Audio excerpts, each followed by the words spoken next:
welcome to another Bright News discussion. I'm here with my good friend Harrison. So what's going on, Harrison? How you doing, man? I'm doing fantastic. Thanks so much for having me. Life is good. My wife and I just welcomed a beautiful baby boy into the world. So we got 2 kids now, and just excited to be on this new journey. That's wonderful, man. I'm happy for you, brother. That's a blessing, right? Oh yeah, thank you. Yeah, man. So I wanted to get your take on something, and that's what do you foresee in the next coming month, uh, given that we might see a political shift coming up. Yeah, great question. So I tweeted something out a couple days ago, and said that after the debate, that Democrats would really soon start looking to point fingers at why they're going to lose the election. And the most likely reason is going to be the selection of Tim Walz as Kamala Harris's running mate. He offers nothing realistically when it comes to building different coalitions or voter blocks. His state offers nothing, Minnesota, when it comes to the Electoral College. And so, the first really big test, really big choice is who that running mate is going to be. And Kamala Harris definitely, made a bad choice selection there without going with Josh Shapiro, the governor of Pennsylvania, which is a major swing state. It has a 60% approval rating, right? That's 20 electoral votes that she could have locked in, and she didn't do it, and she's blaming it on insomnia. So if you have problems sleeping with your running mate, imagine dealing with some of our nation's adversaries. Right. But I think the first gear, we're going to see a couple gear shifts. The first gear shift is going to be, from pre-election to post-election, right? You're going to see a lot of blaming for the win, the loss, whoever. And then you're going to see folks starting to project and think about what January from through the holidays, what that's going to look like into January and the inauguration. And then after the inauguration, you're going to see another gear shift into a new administration. So that's what people should or could expect to see over the next, couple months. Yeah, yeah. So now, why do you think she was so interested? Okay, how about this? Why do you think the Democratic Party was so interested in trying to get a lot of black entertainers, pulled into their side to sort of, project this image that black people are still with us. Uh, black men in particular, like Magic Johnson. He was recently up on stage and telling black men don't vote for vote for Kamala Harris. Right. So what's the maybe they're losing ground and they see that, you know what I mean, So amongst for black any voters.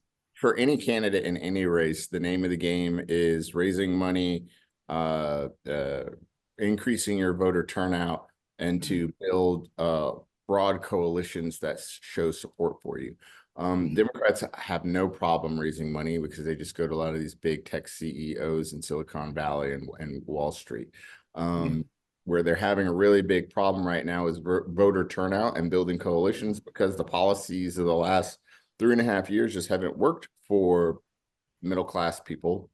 yeah, Really, the country just in general, right? It's just been an abysmal administration. And mhm, so, you have to try to project that you have support from key voting blocks and key demographics at all times, especially when you're losing ground. So, mhm, you have 2 very different candidates. mhm, One that a lot of people can just see, you see the support everywhere from one candidate, whether it's at rallies or on social media, whether mhm, it's through earned media, comedy skits, or whatever. mhm, And then you have another candidate that has just been silent the last 3.5 years, supposed to be administering the government, doesn't have any successes to show for that administration of government. So they have to bring in people that others look to or have name recognition, actually yeah, more recognition probably than the candidate themselves, to right, speak to that candidate. So I think when any candidate can't stand up, and especially an incumbent, speak mhm, forged their own successes over the last couple of years and be able to stand on that. That's a really big problem when you have to bring other people in and speak for you. Yeah. Okay. Okay. Yeah. She's not that great. She's not that great at talking, in my own opinion. I mean, Not that neither great am I. at But okay. yeah. Yeah. But okay. So now maybe this might be a little conspiratorial or whatever. But I'm gonna just ask. Okay, this whole thing with the immigration crisis, and a lot of people, coming in here. There's a lot of commentary and maybe a little suspicion that they're using the immigration as a way to gain voters. Do you think that's true, or what do Oh, you think? 100%. When you look at the HB P1 app, Right. the mobile application that anyone north of Mexico City can use to schedule a interview to get a special immigrant visa, right? It Mhm. usually only takes them sometimes between a couple days to maybe a month or two to get in front of someone to get that interview, and then they can literally just walk across the border. Mhm. That's something that the Biden-Harris administration has put in effect, and over 1.3 million people Mhm. have taken advantage of that. And then you hear about people from those specific countries, Haiti, Venezuela, Honduras, right? Mhm. These regional where there's issues in very specific places, right? Yeah. Colorado, Ohio, right? Colorado recently flipped. I don't think it's as blue as a lot of people think. I actually think it's more of a swing state, but Ohio is Okay. also definitely another swing state, right? There's these Right. issues with migrants in specifically swing states, right? Yeah. Yeah. Um, but then now compare that. Now I'm going to use a totally different group and demographic. Compare that Okay. to the Afghan refugees, people who supported us during the longest war in our country's history. They worked directly with government contractors, our government, to try to help bring democracy to Afghanistan, right? And they were counting on America and America's promise. They've been left behind, Mhm. and they wait on average 24 months, 2 years, right? Right. To Right. get cleared to go through the vetting process. And these are people who had, some of them had security clearances and worked directly with Americans, right? Yeah. But they're Yeah. being left in Afghanistan and some of the other special site locations where they were transferred to. Some of them who were evacuated were transferred to once they got out of Afghanistan. Well, what's Mhm. the big difference between these two voting blocks? I don't, let me backtrack when I say voting blocks. Two different groups of people. Mhm. The Afghanis are definitely more conservative, more traditional. Their philosophy and the way that they think also incorporates a lot of religious ideology with it. They're definitely farther to the right, would be, when you look at their morals, values, and ethics, to the right of the political spectrum, compared to this other demographic where it's kind of like a jump ball, right? Right. So does it make sense if I'm a Democrat administration to bring in Afghanis, even though they've earned the right? No, we should probably keep them away and keep them out and keep bringing these other people in where we can pad voter rolls, where we've seen, and it's been proven that some of these people have been registered to vote. And in Yeah. some states, they were caught, and they're saying we're not going to take them off the voter rolls. It's ridiculous, Mhm. it's outrageous, and it needs to be fixed. Wow. Wow, man. They really know how to they really know how to play the game over there. That's I don't think I could hang, brother. Oh, Okay. they got tips and tricks up their sleeves for sure. Yeah. Yeah. Yeah. Okay. Okay. So okay. I wanna get your prediction, given that the Republicans don't win. What do you foresee happening in this country? Is it just going to get immensely worse overseas, and domestically, or what can we expect? 'Cause I want to get ready just in case. So you're asking me what would a Harris Waltz administration look like? Yeah, yeah. I think it would look like a lot of very serious legal challenges, Mm, uh, a lot of paying attention. Over the Biden administration, we've seen a lot of attention on the court system, Okay. not just because of indictments and stuff like that, but also misconduct and overcrowding. A lot of stuff Mhm. going on in Fulton County Jail with inmates dying, Yeah. police issues. I would foresee a Waltz Harris administration a lot of attention, not so much on policing, but in different trials, appeals. I would see Kamala Harris signing a lot of things into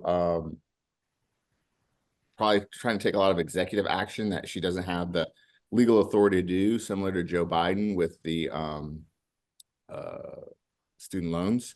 And a Mhm. lot of other things. I see a lot of congressional hearings, people trying to pull her or the vice president in, asking what Mhm. the heck are you guys doing?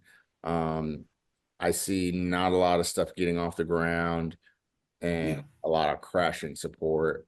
I would Yeah. also see I also would project to see the economy Okay. doing really, really poorly, and Yeah. there being an even wider divide between the top 1% and the middle class on down.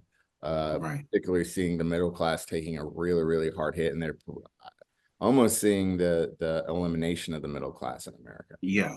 Yeah. And then that's the thing for me because I'm like, okay, how is that going to make being that most Americans, are most Americans are born into the middle class or poor class, how a lot of people, okay, in my state, a lot of people here in Seattle, they have a sympathy for immigrants, and for people coming from overseas and stuff like that. But then they start to recognize things are not really the way that it's like your heart is good, but the reality is not the same. Good initiative, bad judgment is what I think. Yeah, Yeah. Good yeah, initiative, bad judgment. It's good to be sympathetic and empathetic, but mhm, sometimes logic and reason has to override emotions. yeah, Emotions oftentimes can be more detrimental because emotions change like the wind, right? One minute you can right, be totally fine, next minute, you walk in on a family member and things aren't right or something, and you're just, right, you do something that you probably wouldn't do otherwise. So yeah, I think what we have seen since the Obama administration in America is a lot of problems due to being over sympathetic, over emotional, and mhm, they just causing a lot of problems. yeah, yeah. Okay, lastly, I want to ask you, so But, how? but I'm sorry, but did I answer your question? Was that like Yeah, uh yeah, yeah. Because that I we're want, getting yeah, at? yeah, I wanted to get a whole trajectory, like the economy, like what's about to happen with the economy. Because that, I mean, you talked about crypto, and they're not really probably friendly toward, the left is probably not as friendly towards crypto as uh maybe Right. the right. So Yeah. let me give you an even better example, not even Mhm. involving crypto. Let's talk about this unrealized gains tax, right? Okay. Well, Yes. Okay. what would that mean, especially for the middle class?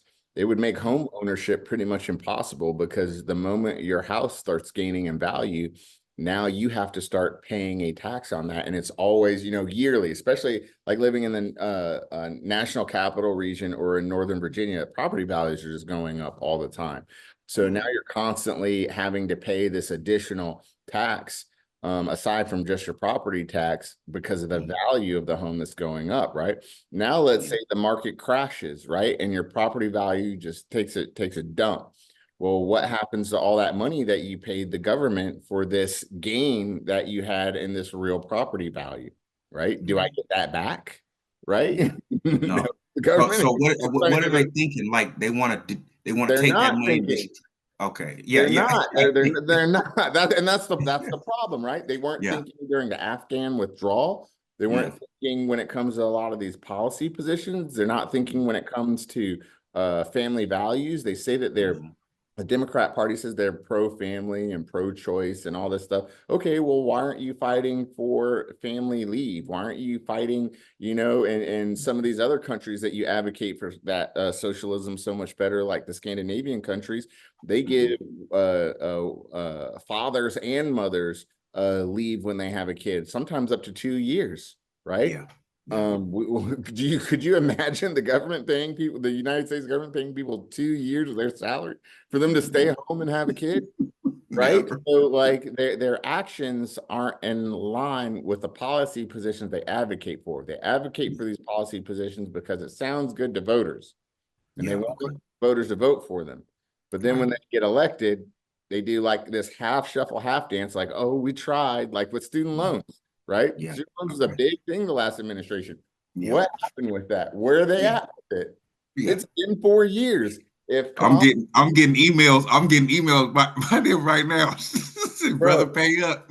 if Kamala Harris was going to do the things that she said she was going to do, she would have done them over the last 4 years, because every time I turn around, Joe Biden's at the beach, right? So who's really in charge? You have been really in charge. You've been doing a lot of this stuff because you've Right. been in Washington while he's been in Delaware.